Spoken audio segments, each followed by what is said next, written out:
Terima kasih Anda masih di Berita Utama. Di balik tembok Keraton Surakarta yang anggun dan syarat dengan tradisi, ada bara, perebutan tahta. Konflik internal keraton kian menguat seiring kepergian Sang Raja Pakubuwono ke-13. Keraton yang seharusnya menjadi pusat harmoni, kini jadi arena perebutan kekuasaan.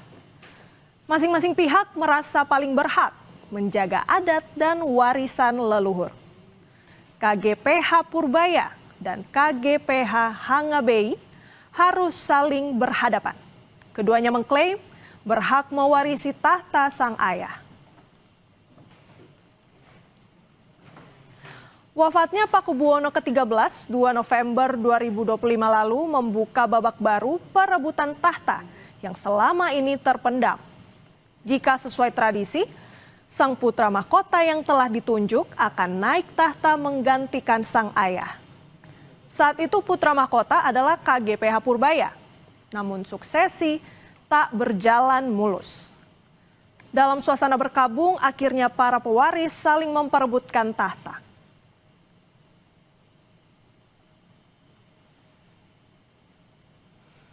Di depan jenazah sang ayah, Pakubuwono ke-13, Purbaya berikrar. Ia menyatakan diri naik tahta menjadi Raja Keraton Surakarta dengan gelar Pakubuwono ke-14. Dengan pengukuhan dirinya itu, maka Purbaya menjadi Raja Solo yang baru, meneruskan tahta ayahnya.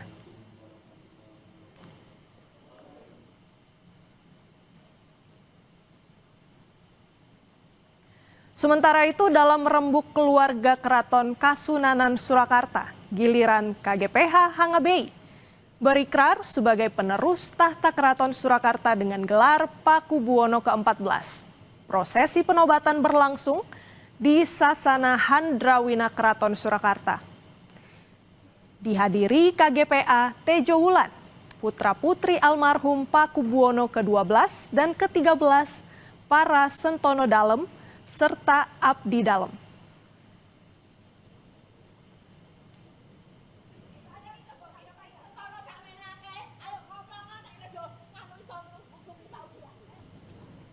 Akibat penobatan KGPH Hangabei sebagai Pakubuwono ke-14, putri tertua Pakubuwono ke-13 GKR Timur Rumbai menyatakan keberatannya.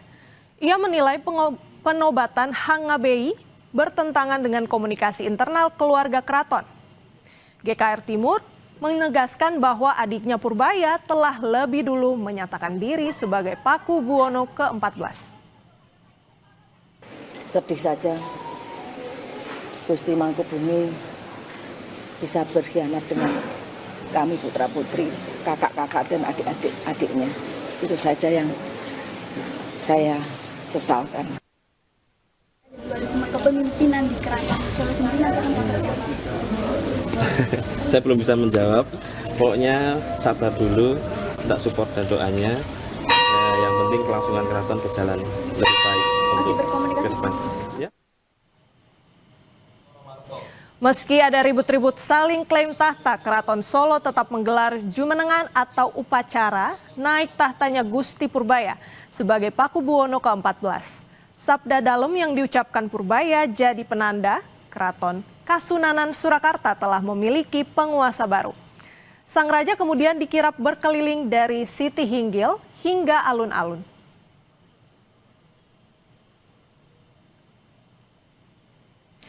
Dualisme penguasa Keraton Surakarta mau tidak mau membuat pemerintah ikut terseret ke dalam pusaran konflik internal keraton. Melalui Menteri Kebudayaan Fadlizon, pemerintah meminta agar konflik segera disudahi. Permintaan ini bukan tanpa alasan. Pemerintah menilai konflik yang terjadi sejak Pakubuwono ke-13 hingga 14 membuat proses revitalisasi keraton tidak pernah maksimal. Pemerintah tak mau dana besar yang dikucurkan untuk revitalisasi keraton menjadi sia-sia.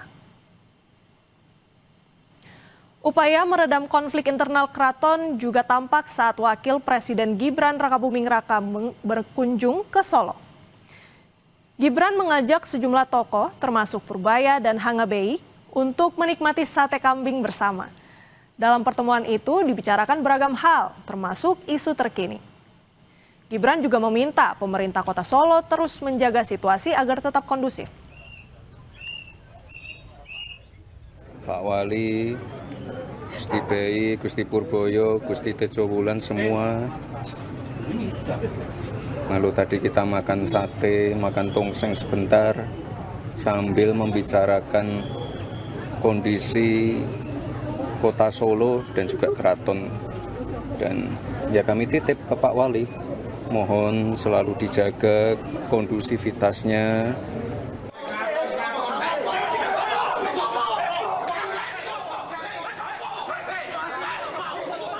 Dualisme tahta Keraton Surakarta belum menunjukkan tanda-tanda akan usai.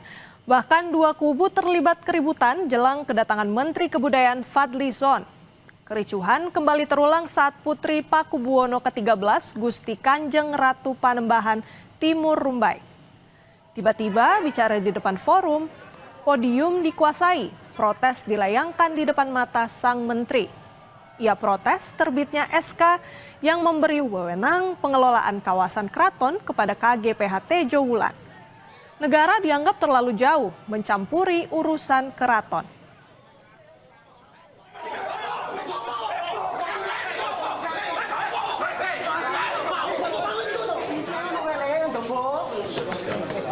Pelaksananya beliau, pelaksananya Panembahan Agung Tejo Wulan. Nanti beliau akan mengundang kalau terkait dengan musyawarah mufakat, itu beliau yang akan mengundang. Supaya kalau kita menghibahkan ada dana gitu kan kepada siapa? Kalau nanti nggak akan ada dukungan bantuan, nanti pemerintah juga yang disalahkan, dianggap negara tidak hadir. Untuk keberatan kami diadakannya acara tersebut karena kami melihat ketidakadilan proses yang diputuskan oleh Menteri Kebudayaan ini. Di tengah panasnya konflik internal keraton, keluarga Pakubuwono ke-14 Gusti Purbaya menemui Wakil Ketua DPR fraksi Partai Gerindra, Sufmi Dasko Ahmad, di Kompleks Parlemen Senayan, Jakarta. Pihak keluarga mengaku pertemuan itu sebagai silaturahmi. Namun pihak Purbaya tak membantah sempat ada pembicaraan soal dualisme tahta yang terjadi di Keraton Solo.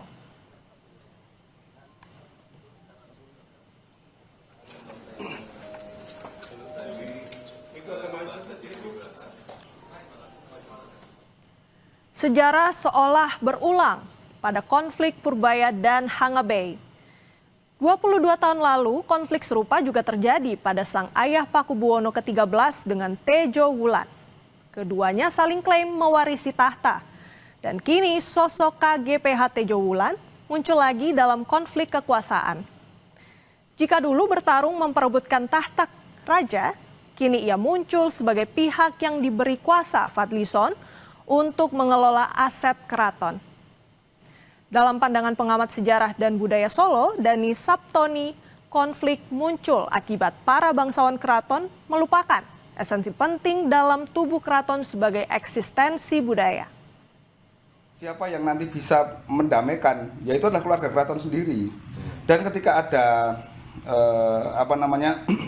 keikutsertaan pihak luar yang ikut serta ini memang benar-benar harus kompatibel. Tidak ada tendensi, tapi benar-benar objektif semua untuk keberlangsungan keraton. Nah, ini saya rasa yang mungkin harus kita kembalikan pada kedudukan yang sesuai, di mana konsep Jawa itu tidak mengenal hanya satu kebenaran. Tahta bukanlah sekedar simbol kejayaan masa lalu. Tahta merupakan amanah yang menuntut kebijaksanaan, kerendahan hati, serta kesediaan untuk berdamai dan kembali pada nilai luhur. Dan semoga konflik yang terjadi di Keraton Surakarta tidak berlarut dan bisa segera berakhir. Jangan beranjak saudara, tetap di Berita Utama karena masih ada informasi lainnya. Seorang bocah terkunci di dalam mobil dengan kondisi mesin masih menyala. Ia terjebak di dalam mobil saat tertidur lelap.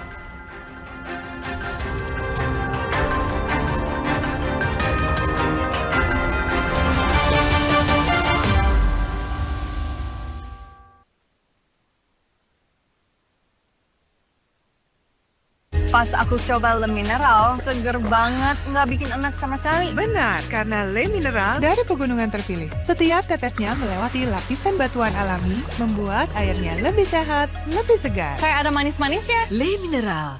Kopi hits nomor 1, ya Top Coffee Gula Aren. Gak cuma FOMO-FOMOan. Kopi, susu, gula aren, nge-blend. Kopinya nendang. Gula arennya legit. Top Coffee Gula Aren. I told you so. Favorit semua dari Wingsu. Pas aku coba Le Mineral, seger banget, nggak bikin enak sama sekali. Benar, karena Le Mineral dari pegunungan terpilih. Setiap tetesnya melewati lapisan batuan alami, membuat airnya lebih sehat, lebih segar. Kayak ada manis-manisnya. Le Mineral.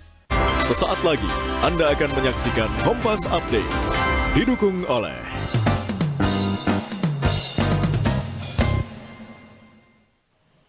Anda menyaksikan Kompas Update, Saudara, bersama saya, Elgin Fridianto. Pemerintah Korea Selatan memulangkan secara paksa 73 warganya yang diduga terlibat penipuan online di Kamboja. Mereka termasuk di antara 260 warga Korea Selatan yang ditahan dalam operasi penindakan penipuan online dalam beberapa bulan terakhir. 73 tersangka yang tiba di Bandara Internasional Incheon langsung dibawa ke kantor polisi. Mereka diduga menipu sesama warga Korea Selatan sebesar 48,6 miliar won atau setara 557 miliar rupiah.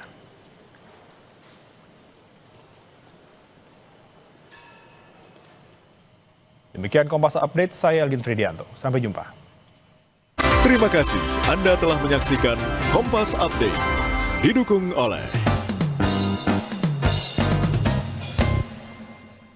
Wow.